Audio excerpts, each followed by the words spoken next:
Hey guys, how's it going? Welcome back to Hall Woodworks. My name is JP. Today we're going to build upper cabinets for my miter saw station. I actually started this video back in November of last year and it was supposed to be released during Christmas.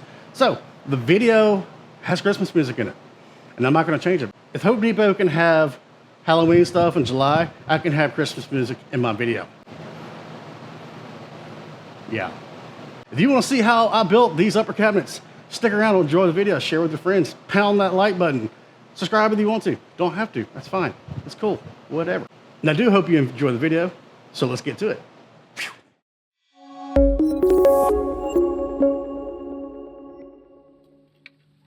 And we're gonna go back to November. We're gonna break down some plywood with this gate plate, like we always do out in the driveway. It was actually really cold this day too. So we're gonna cut out some strips that are about 12 inches wide for the cabinets. In hindsight, I should have did 24-inch strips instead of 12-inch strips, because then I could put the dado on both sides and then split it in half. And next we're going to take the pieces over to probably the best stop block on the face of the absolute planet. And then we're going to cut all of the parts to the cabinets to final length.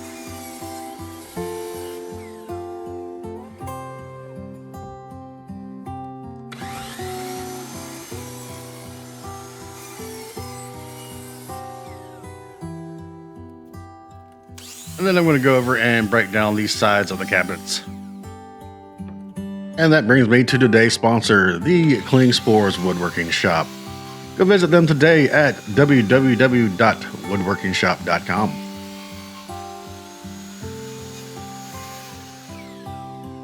And now we're going to go over to the table saw and mill out a series of dados. The first set of dados will be for the sides. They will be spaced a ½ inch from the top and the bottom. This is going to give me a gap on the bottom so I can install some lights in the future. And the next set of dados will be for the middle dividers. There are 2 dividers in each cabinet. This is where I should have milled this piece out to 24 inches instead of 12 inches, because then the dado will be in the exact same spot on each side once I split it in half. Ooh, new Klingspor goodies. This is the 10-inch general purpose blade. This blade will give the Fourth Woodworker 2 a run for its money, and it's also a lot cheaper. Like a lot cheaper. Like, you know, almost $100 cheaper. And now I'm going to cut the tops and bottoms to final width. And I'm not sure why I did not cut this to final width when I cut it out with a skate plate, but that was also 11 months ago, so I don't know what's going on here. And now I'm going to dry fit the cabinet together so I can get the measurements for the middle dividers. And next I'm going to measure the interior width of the cabinet and then add 3/4 of an inch to accommodate the dados. And next I'm going to pre-drill from inside the cabinet, and then we're going to flip the cabinet over and do some countersink holes.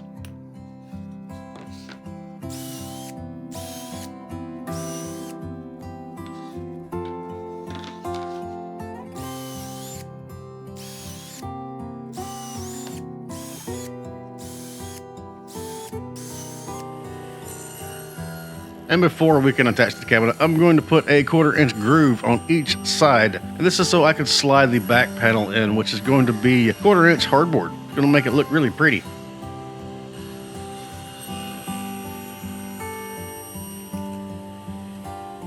And next I'm going to drill out some adjustable shelf pins. Apparently I've lost the indexing pin and now I'm using the pocket hole bit as the indexing pin itself because it's the same width. It's actually worked pretty good. And also notice that I have a piece in the dado at the bottom to reference that shelf pin jig. I thought that was pretty smart. Yeah. And apparently these dados were very tight, so I had to get some clamps to persuade it into place. And then I'll lock it down with some 1¼ inch deck screws.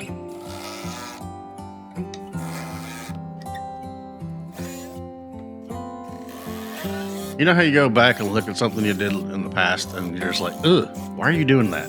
So I'm going to countersink some holes to attach the sides, and so for some reason I'm using 2¼ inch deck screws, and I have no clue why. So it's probably why the bottom part was split, but you know, whatever. I made it work.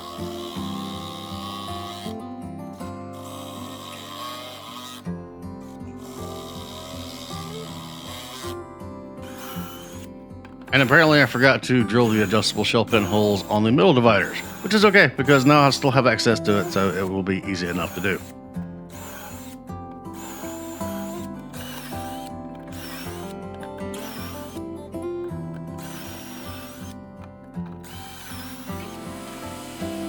And we're going to start sanding now. I'm going to start off with 120 grit, work my way up to 150, 180, and then 220.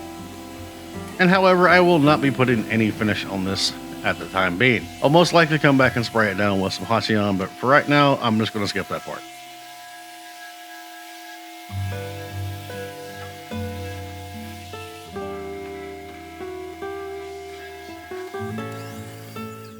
And now I'm going to move on to the French cleats and the back supports.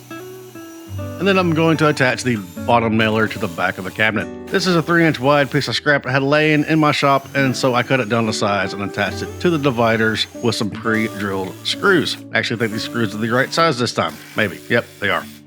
And then I'm going to secure the bottom nailer to the sides of the cabinets with two 1 1/4 inch deck screws.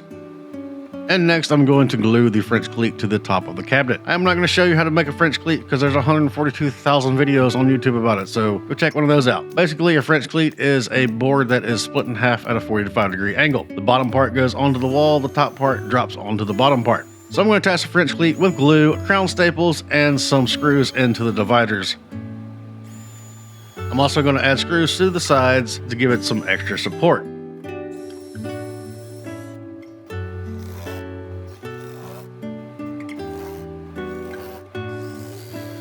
And again, I am using the wrong screws again. I'm weird. And now it's time to attach the cabinet to the wall. I'm going to use these little parts bends to get my spacings. I also have a 2x4 because I want the side of the cabinet to line up with the middle of the miter saw station. So I'm going to level the French cleat on the wall and secure it to screws. I can screw anywhere on my wall because it is all 3/4 inch plywood, or OBX, or whatever it's called. This cabinet is quite heavy because it is made out of Baltic birch plywood. So I put the cabinet up on the parts bends and then I move it up the wall until it engages the cleat. Then once it's engaged, I will lock it down to the wall using some HD pocket hole screws. And these HD pocket hole screws are now my new go-to for hanging anything on a wall or securing something very, very tightly. And now fast forward to the future. This is like yesterday. And this was a couple of weeks after my birthday, and this is what my wife got me for my birthday. It is the starter kit from Magswitch with the 250-pound magnets on it. I really like this kit.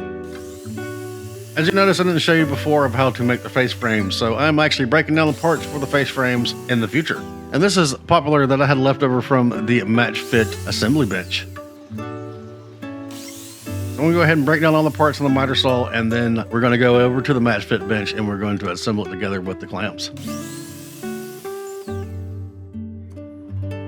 And this is actually the first time I've used the match fit assembly bench. I'm going to use the match fit clamps to assemble the face frames with pocket holes. These clamps are awesome. And the plans for the miter saw station, including these upper cabinets, will be available very soon. They are a large set of plans, so it's taken me a while to put them together. But they are coming, and every time you purchase plans, it does help the channel out and to bring you some more awesome content. And to assemble the middle dividers of the face frames, I'm going to use some spacers and then lock it down with the match fit clamp. And then drive in the pocket hole screws.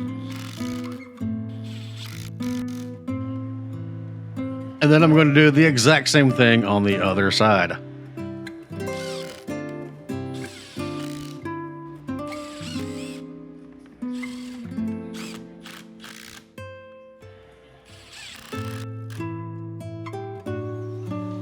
And once the face frames are done, I'm going to take them over to the cabinet and install them with some crown staples. And I'm going to use the clamps to help me get them placed in the proper spot.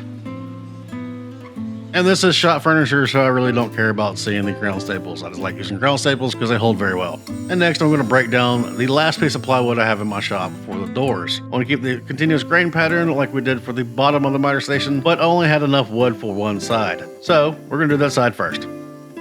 So I'm going to start with the right side door, and then we're going to flip it over and cut the back side. And I have each of these doors labeled with a 1, 2, and 3 to keep it in order.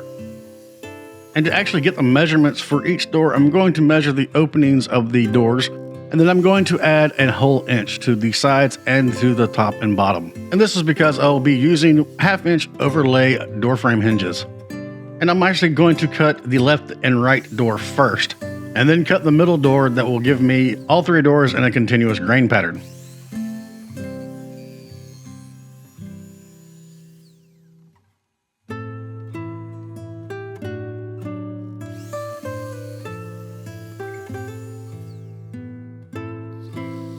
And on to using my favorite jig of all time. This thing is like a gigantic pencil sharpener. And it's also very satisfying to clean it up with a shop vac. I think that's the only reason why I really use this thing. So I'm going to add 35mm holes to each door so I can drop in the concealed door hinges. And pro tip, make sure that you clamp this jig down to the table because it will move on you and it will be incredibly inaccurate. And then your door will be wonky. And you don't want wonky doors because that's just a bad look in photos and people will make fun of you on the internet.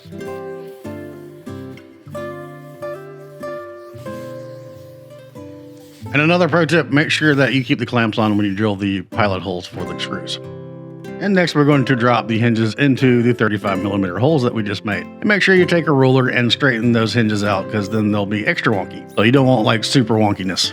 That's not a good thing. And just drive the screws into the holes you made, easy peasy. And now I'm going to take the door over to the cabinet and install it onto the face frame. I'm using a new Craig jig here that helps me hold the door up and it also gives me the perfect spacing according to the requirements for the hinge.